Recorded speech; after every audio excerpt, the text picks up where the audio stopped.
Росіяни продовжують штурм Сєвєродонецька. Напередодні окупанти успіхів не мали. Українські воїни потіснили їх з кількох вулиць, каже керівник Луганської обласної військової адміністрації Сергій Гайдай.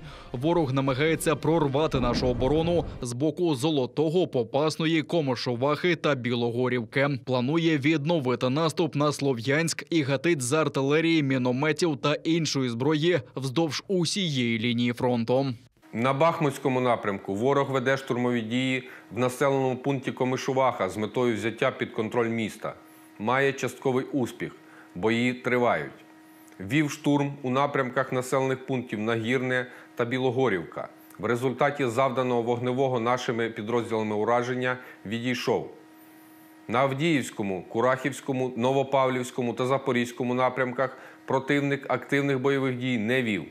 Напередодні українські воїни відбили 13 ворожих атак на Донецькому та Луганському напрямках. Перетворено на залізяче 2 російських танки, 6 артилерійських систем, 8 бойових броньованих машин та 4 автомобіля. Зусиллями протиповітряних сил приземлено іще 7 безпілотників Орлан-10. Окупанти вже відчувають дефіцит розвідувальних дронів, кажуть в Генеральному штабі. Ворог запускає безпілотники російського МНС.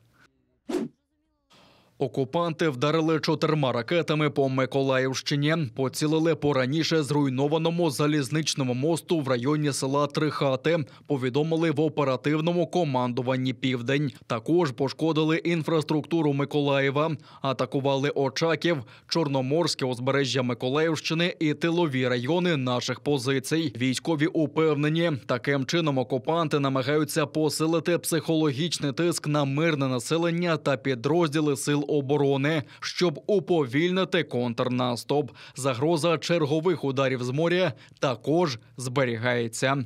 В Чорному морі наразі перебувають 2 кораблі-носії крилатих ракет та 3 великих десантних кораблі прямують до пункту базування в Севастополі. Решта одиниць рашистського Чорноморського флоту зосереджена в базах тимчасово окупованого Криму. На Одещині залишається загроза викидання на берег морських мін.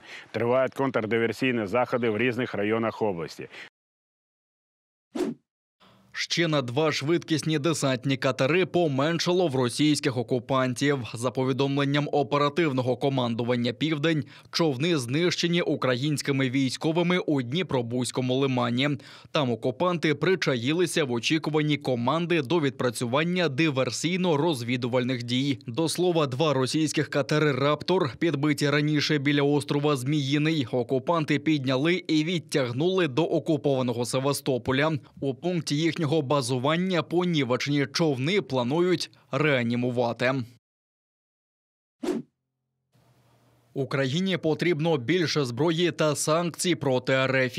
Про це повідомив президент України Володимир Зеленський під час звернення до Палати депутатів Люксембургу. Уперше в історії там приймали президента країни, яка воює. За словами Зеленського, Європа не має зупинятися на 6-му пакеті санкцій. Потрібно більше зброї для України, сучасної, яка забезпечить перевагу нашої держави над Росією у цій війні. Не тільки за рахунок сміливості, за рахунок розуму, але й технологічно. І я прошу вас захищати цю потребу перед іншими європейськими державами. Потрібно ще більше санкцій проти Росії за війну. Одразу, як тільки запрацює 6-й санкційний пакет, ми всі маємо готувати 7-й. Глава держави наголосив, що усі російські посадовці, які працюють на війну, і усі російські судді, які працюють на репресії, повинні потрапити під санкції. Активи цих та інших підсанкційних осіб, як фізичних, так і юридичних, а також активи Російської держави, які зберігаються в іноземних юрисдикціях, мають бути заморожені. Всі. І потрібно знайти юридичну можливість конфіскувати їх, щоб направити на відшкодування збитків, яких Росія завдала жертвам війни. Це буде справедливо і повчально для агресора. Президент наголосив, що вірить у те, що Люксембург, як один із засновників Об'єднаної Європи, підтримає спочатку кандидатство для України, а згодом і членство у Європейському Союзі, бо насправді Україна де-факто уже стала частиною Євросоюзу. Маємо показати, що європейська єдність переважає будь-які сумніви у здатності Європи захищати свої цінності. Україна де-факто вже стала частиною Європейського Союзу. Ми вже співпрацюємо як на двосторонньому рівні, так і на рівні ЄС у масштабі, який відповідає повноправному членству. Що може довести це краще, ніж те, що ми захищаємо одне одного? Володимир Зеленський запросив Ксав'є Бетеля, прем'єр-міністра Люксембургу, відвідати Київ та обговорити подальшу співпрацю. Президент упевнений, що фахівці та компанії Люксембургу долучаться до проєкту відбудови України після війни. І це буде наймасштабніший економічний проєкт у Європі. Широкомасштабне вторгнення Росії до України – це геноцид. Це визнав Сенат Ірландії. У резолюції парламентарі зазначили, що до нього причетні російські військові та тамтешня влада. Крім того, Сенат вважає, що політичне керівництво Росії має понести відповідальність за міжнародні злочини, скоєні в Україні. Парламентарі ухвалили резолюцію про це більшістю голосів. Про це повідомив у Твіттері спікер Верхньої Палати ірландського парламенту Марк Дейлі. Незаконне вторгнення Російської Федерації на територію України є актом геноциду. Сенат Ірландії ухвалив резолюцію про геноцид Росії в Україні. Так звану кримську справу Віктора Медведчука передали до суду. Про це повідомили у Службі безпеки України. Це провадження охоплює період з 2015 по 2020 роки і стосується передачі ворогу даних про секретний український військовий підрозділ, розробку антиукраїнського проєкту «Промінь» та сприяння російським окупантам у видобутку нафти та газу неподалік Керчі. За даними прокурорів, ресурси родовища корисних копалин там оцінюють у близько 38 мільярдів гривень. Ці кримінальні порушення передбачені статтею 28, 111, 15, а також 438 Кримінального кодексу України. Тобто вчинення державної зради та замах на розграбування національних ресурсів на тимчасово окупованій території Криму. Санкція статей – покарання у вигляді позбавлення волі строком до 15 років. За процесуального керівництва Офісу Генерального прокурора Віктору Медведчуку вручено копію обвинувального акту, який у найкоротший час буде спрямовано до відповідного суду.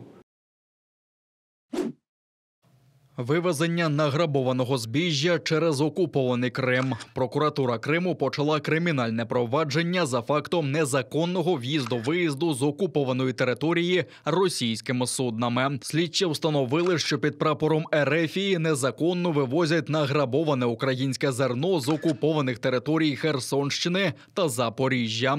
Раніше журналісти-розслідувачі встановили, що поцуплене вивозять з двох портів – Севастопольського і Зернового терміналу у Керчі на Близький Схід та до Туреччини. Окупанти задіяли судна «Матрос Позинич», «Матрос Кошка» та «Міхаїл Нєнашев». У прокуратурі автономії нагадали, що з липня 2014 року порти Криму закриті для міжнародного судноплавства. Заходження суден під іноземним прапором до закритих морських портів Криму правоохоронні органи автономії кваліфікують як дії, що підривають суверенітет України та порушують норми національного законодавства, що тягне за собою кримінальну відповідальність судновласників, операторів та капітанів суден. Литва безкоштовно отримає від Туреччини «Байрактар» для України. Наприкінці травня литовська компанія розпочала збір коштів для купівлі ударного дрона «Байрактар ТБ-2» для України. Спочатку метою кампанії було зібрати потрібну суму за 3 тижні, проте литовці упоралися швидше – за 3 дні. Усього було зібрано майже 6 мільйонів євро. Турецький виробник безпілотників вирішив віддати його безкоштовно. А Зібрані литовцями кошти запропонували направити на гуманітарну допомогу Україні. Як заявив міністр національної оборони країни Арвідас Анушаускас, на зібрані кошти Литва купить необхідні боєприпаси для байрактарів, а решта грошей також піде на підтримку України.